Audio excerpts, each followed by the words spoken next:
ជាបឋមនេះខ្ញុំសូមជម្រាបសួរលោកគ្រូនេះខ្ញុំឈ្មោះផាតដាវីនេះខ្ញុំជាសិស្សថ្នាក់ A ថ្ងៃនេះនេះខ្ញុំមកសង្ខេបមេរៀនទី5ការវិតម្លៃក្នុងម៉ោងសិក្សានិងការវិតម្លៃតាមដំណាក់ដោយផ្អែកលើការវិតម្លៃបញ្ចប់ចំពោះមេរៀនទី5នេះគឺនាងខ្ញុំសង្ខេបទៅលើ5ចំណុចធំទី1សេចក្តីផ្ដើមទី2វត្តនៃការវិតម្លៃតាមដំណាក់3ការសង្កេតមិនផ្លូវការ4សំណួរផ្ទាល់មាត់5ការផ្ដល់មតិកែលម្អប្រកបដោយប្រសិទ្ធភាពចំពោះចំណុចទី1សេចក្តីផ្ដើមគឺជាសារៈសំខាន់ក្នុងការយល់ដឹងថាតើប្រភេទនៃការវិតម្លៃតាមដំណាក់កាលបែបណាដែលអ្នកកំពុងប្រើនិងរបៀបប្រើប្រាស់វាឲ្យមានប្រសិទ្ធភាពបន្ទាប់ពីពិចារណាដោយសង្ខេបអំពីប្រភេទផ្សេងៗនៃការវិតម្លៃតាមដំណាក់យើងនឹងស្វែងយល់ឲ្យកាន់តែស៊ីជម្រៅទៅលើប្រភេទដែលមានប្រសិទ្ធភាពបំផុតអ្វីជាការវិតម្លៃក្នុងម៉ោងសិក្សានិងអន្តរកម្មរវាងគ្រូនិងសិស្ស2វត្តនៃការវិតម្លៃតាមដំណាក់វាជាដំណើរការវិតម្លៃតាមដំណាក់ដូចជាការប្រមូលភស្តុតាងនៃការសិក្សាវិតម្លៃភស្តុតាងផ្ដល់មតិត្រឡប់ដល់សិស្សចំពោះការវិតម្លៃតាមដំណាក់គឺជាដំណើរការនៃការប្រមូលភស្តុតាងនៃការរៀនរបស់សិស្សការផ្ដល់មតិកែលម្អព័ត៌មានត្រឡប់ដល់សិស្សនិងការកែសម្រួលយុទ្ធសាស្ត្រនៃការបង្រៀននិងការសិក្សាដែលលើកកម្ពស់សមិទ្ធផលចំណុចបន្ទាត់ចរិតលក្ខណៈនៃការវិតម្លៃតាមដំណាក់ចំពោះចរិតលក្ខណៈនៃការវិតម្លៃតាមដំណាក់ហ្នឹងគឺពាក់ព័ន្ធជាមួយនឹងភស្តុតាងនៃការសិក្សារបស់សិស្សរចនាសម្ព័ន្ធអ្នកចូលរួមដែលពាក់ព័ន្ធមតិកែលម្អថាធ្វើនៅពេលណាការកែលម្អការបង្រៀនហ្នឹងមួយទៀតជំរើសនៃកិច្ចការអន្តរកម្មរវាងគ្រូនិងសិស្សទូនីតិនៃស្វ័យវិតម្លៃរបស់សិស្សការលើកទឹកចិត្តនិងគុណសម្បត្តិសម្រាប់ភាពជោគជ័យបន្តទៀតប្រភេទនៃការវិតម្លៃតាមដំណាក់ប្រភេទនៃការវិតម្លៃតាមដំណាក់ហ្នឹងគឺបែងចែងជា2ក្នុងម៉ោងសិក្សាហើយនឹងវិតម្លៃទៅលើតាមដំណាក់ដោយផ្អែកលើការវិតម្លៃបញ្ចប់ហើយក្នុងម៉ោងសិក្សាហ្នឹងបែងចែកជា2គឺការក្នុងម៉ោងសិក្សាបែបភ្លាមៗនិងគ្រោងទុកហើយចំពោះការវិតម្លៃតាមដំណាក់ដោយផ្អែកលើការវិតម្លៃបញ្ចប់ហ្នឹងបែងចែងជា3គឺក្នុងថ្នាក់ទូទៅហើយនឹងខ្នាតធំហើយភាពខុសគ្នារវាងប្រភេទនៃការវិតម្លៃតាមដំណាក់ទាំងនេះគឺជាការវិតម្លៃដែលប៉ះពាល់ដល់ការសិក្សានិងលទ្ធផលរបស់សិស្សកម្រិតណាត្រូវដឹងបន្តទៀតការប្រមូលភស្តុតាងសម្រាប់ការវិតម្លៃក្នុងម៉ោងសិក្សាចំណុចសំខាន់នៃការវិតម្លៃក្នុងម៉ោងសិក្សានេះគឺការសួរសំណួរនិងការសង្កេតរបស់គ្រូចូលដល់ចំណុចទី3គឺការសង្កេត3ធំការសង្កេតគឺយើងសង្កេតមើលពីធម្មជាតិនៃការចូលរួមរបស់សិស្សមើលពីបំណិនអន្តរកម្មរបស់សិស្សក្នុងការងារក្រុមមើលពីភាពត្រឹមត្រូវនៃចម្លើយកូនសិស្សក្នុងពេលឆ្លើយសំណួរមើលពីបំណិននៃការប្រើប្រាស់ភាសាវិទ្យាសាស្ត្រដែលសិស្សប្រើក្នុងការបញ្ចេញគំនិតមើលថាតើគ្រូគួរផ្ដល់ឧទាហរណ៍បន្ថែមឲ្យសិស្សទៀតឬអត់ត្រូវមើលថាតើគ្រូហៅសិស្សមួយណាឲ្យឆ្លើយឬក៏គាត់ចូលរួមត្រូវមើលពីកម្រិតចាប់អារម្មណ៍របស់សិស្សមើលពីកម្រិតយល់ដឹងរបស់សិស្សដែលបង្ហាញតាមរយៈចម្លើយរបស់ពួកគេមើលដើម្បីដឹងពីចរិតនិងចិត្តឬក៏ចិត្តរំភើបរបស់សិស្សតាមរយៈចម្លើយរបស់ពួកគេការឆ្លើយតបដោយអារម្មណ៍និងការប្រកបដោយឥទ្ធិពលរបស់សិស្សបន្តទៅទៀតការវិតម្លៃអាកប្បកិរិយាដែលគ្មានវាចានិងការបង្ហាញតាមទឹកមុខរបស់គាត់ចំណុចទី4ធំសំណួរផ្ទាល់មាត់គ្រូត្រូវដឹងថាត្រូវធ្វើដូចម្តេចដើម្បីសួរសំណួរផ្ទាល់មាត់ឲ្យមានប្រសិទ្ធភាពត្រូវសួរសំណួរឲ្យច្បាស់ចំនិងងាយយល់ក្នុងការឆ្លើយសួរសំណួរទៅគាត់បែបឲ្យគាត់ងាយយល់ឲ្យច្បាស់យើងសួរបន្លំគឺគាត់ស្ដាប់បានដែរទី2សួរសំណួរដែលបានគូផ្គងជាមួយលទ្ធផលសិក្សារំពឹងទុក ទី3គឺសួរសំណួរដែលសិស្សក្នុងថ្នាក់ទាំងមូលអាចឆ្លើយបានទី4ផ្ដល់ពេលវេលាគ្រប់គ្រាន់ក្នុងការឲ្យសិស្សឆ្លើយ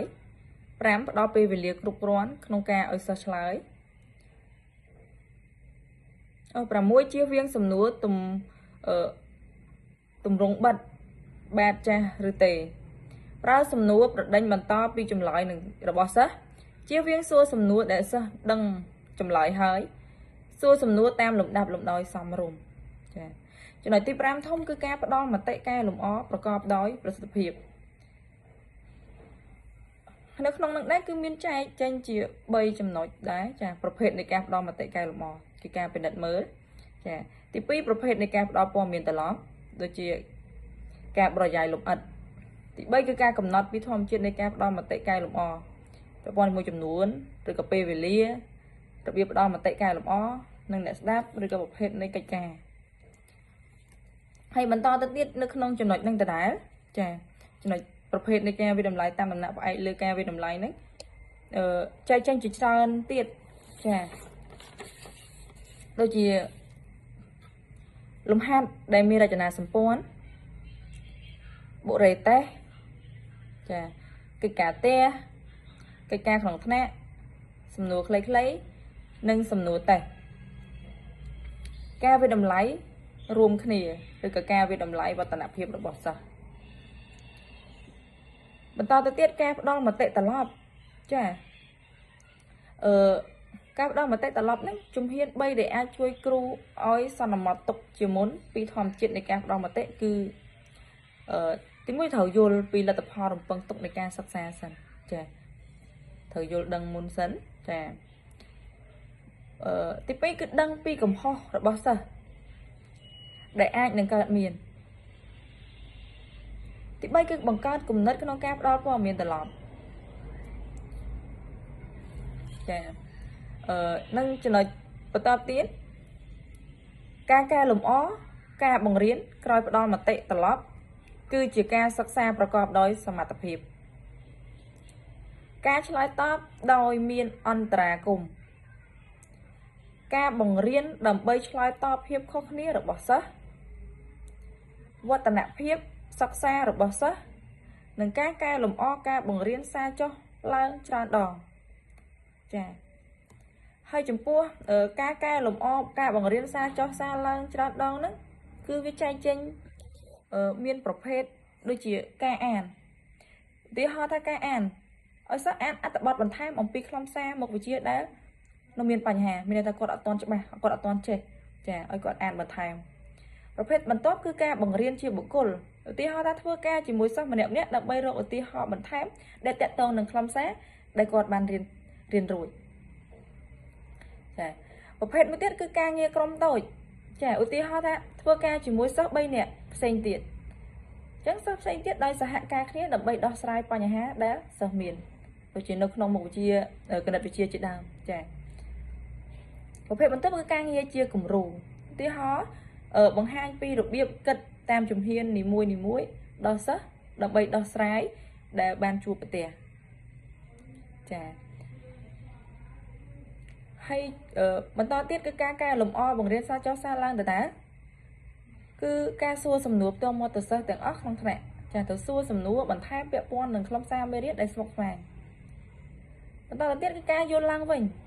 ចាឧទាហរណ៍ថាផ្ដល់ការបញ្យល់ផ្សេងទៀតដោយប្រើពាក្យផ្សេងដើម្បីពង្រឹងចំណេះដឹងរបស់សិស្ស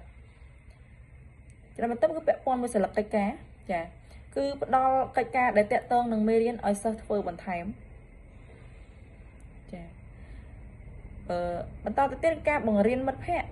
ចាឲ្យសិស្សចាប់ដៃគូដើម្បីបង្កើតឧទាហរណ៍ពន្យល់ខ្លឹមសារដែលមិនទាន់យល់ច្បាស់ណាឬក៏ចែករំលែកបទពិសោធន៍ផ្សេងទៅមិត្តភ័ក្តិ